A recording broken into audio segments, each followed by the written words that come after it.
Hey everybody, welcome to another episode of Bubblegum Reviews. My name is Steve and today I'll be reviewing the movie Candyman 2021. So I haven't seen any of the other Candymans, the ones with Tony Todd.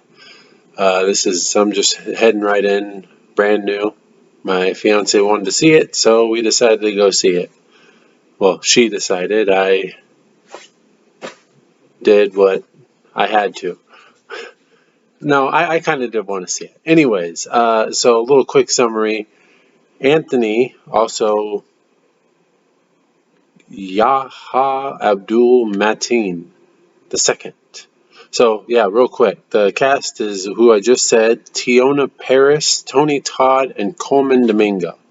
Anyways, Anthony shows up to not shows up. Sorry, out of left field.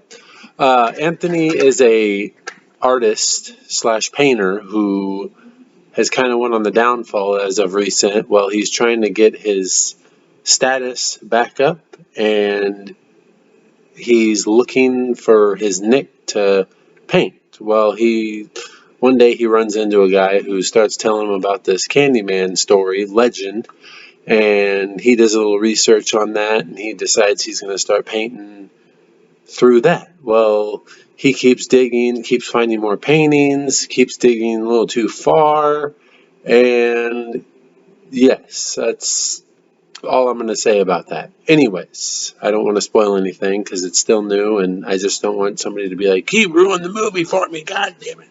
No. Anyways, so Coleman Domingo is my favorite in this movie. He was the laundromat guy. He did a great job. I was confused at about a few, because like at one point I'm like, who exactly is freaking Candyman? Because it was kind of hard to follow. Like I said, I'm brand new to all this, so I literally was just kind of. Anyways, yeah, I was kind of like, huh, who's who? But so the movie kind of starts off a little interesting. Gives me a little Spider-Man feel. So remember in Spider-Man when Peter Parker gets bit by the spider and his hand starts to swell up a little bit and like infection.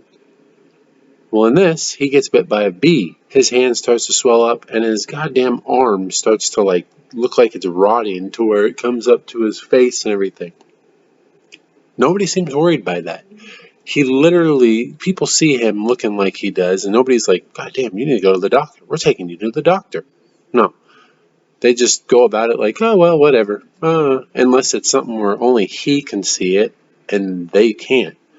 Kind of like Family Guy, where only certain people can hear the baby talk, kind of thing. I don't know, but so that was a little interesting. This movie is gory as hell at times. At other times, it's like they go to avoid showing the gore at all things possible. So it's like half in, half out with the gore, but this movie also has a little mind bending. I mean, we got Jordan Peele is the writer in this, and if you've seen Get Out or Us, you're gonna know what you're kind of in for, because those two movies were total mindfuck movies. They really were.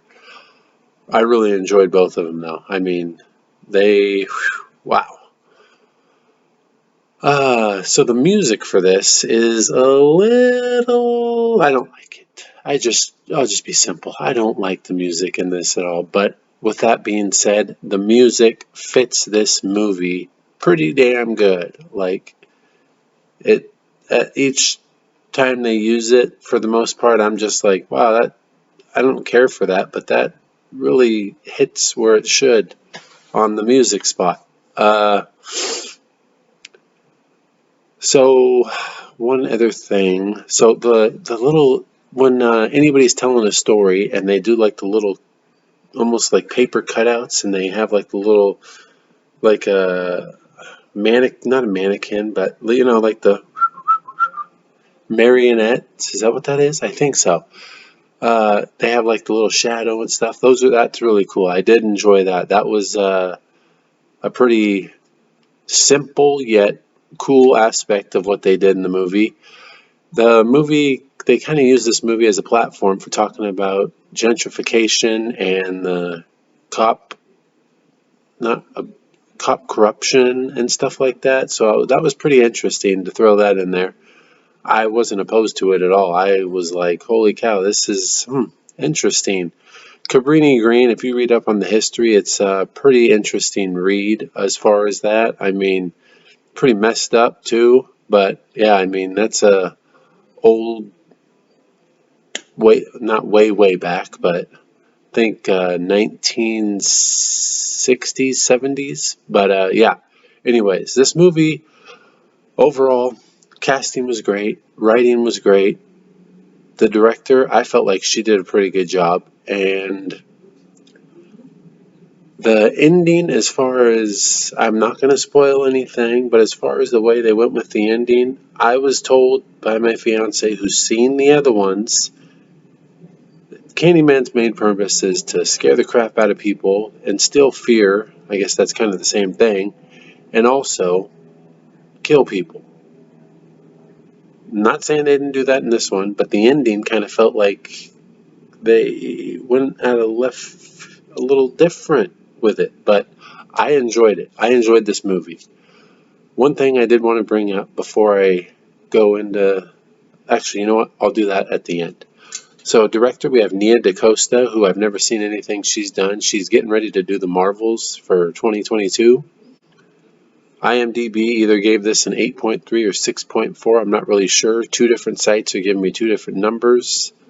So I don't know which one it is. Rotten Tomatoes gave it an 84%. I gave it a 7 out of 10.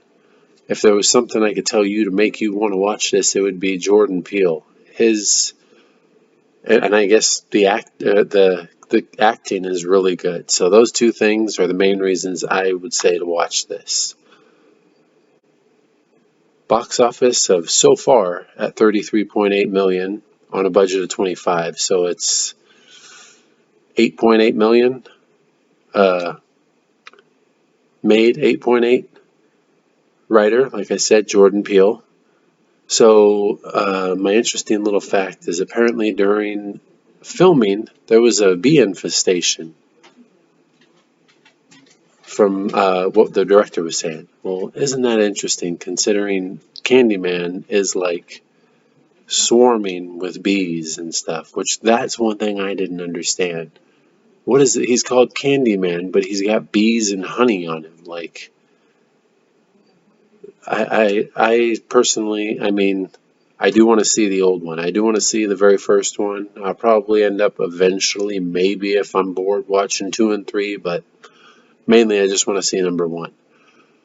But other than that, I guess the only other thing I have to say that I was disappointed by was Tony Todd's amount they used him in this movie. So that's all for that. Before I tell y'all guys bye-bye, I just wanted to see what you think. So, what classifies a horror film as horror, as far as that goes? Because I personally feel like this movie, in order for a horror film to be categorized as that, it's got to be scare the crap out of you pretty much throughout the whole movie. Not the whole movie, but a lot of it. Somewhat gruesome, and like suspenseful thriller mix of those two kind of thing. That's a horror film in my opinion. Like, me and my buddy were talking about this, and he was trying to put a few movies in his horror collection that I kind of felt like didn't belong there. But yes, I just wanted to get kind of what people think as far as what classifies a movie as a horror film. Like, to me, The Walking Dead, that's not a horror film. That's more of just suspenseful at times, maybe. Very little, but like, I've seen stuff like A Quiet Place and Don't Breathe. Those are horror films. Those are definitely horror films. Because there's parts of that where you literally aren't expecting anything, and then bam, and you're just like, whoa. So, yeah.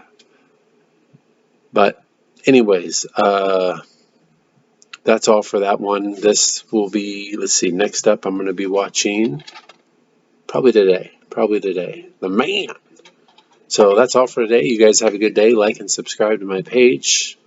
Give me those subscribes. Tell your friends. Tell anybody. I don't care who you tell. Tell people that like movies. I'm always up for more people. I'm always up for more likes. I'm always up for freaking comments. Like, say something. Don't just watch it and be like, oh, okay. Especially if you watch the movie. If you review one of my movies and then watch it, say you didn't like it. Say you liked it. Say whatever. And check out my letterboxd. All right, you guys have a good day.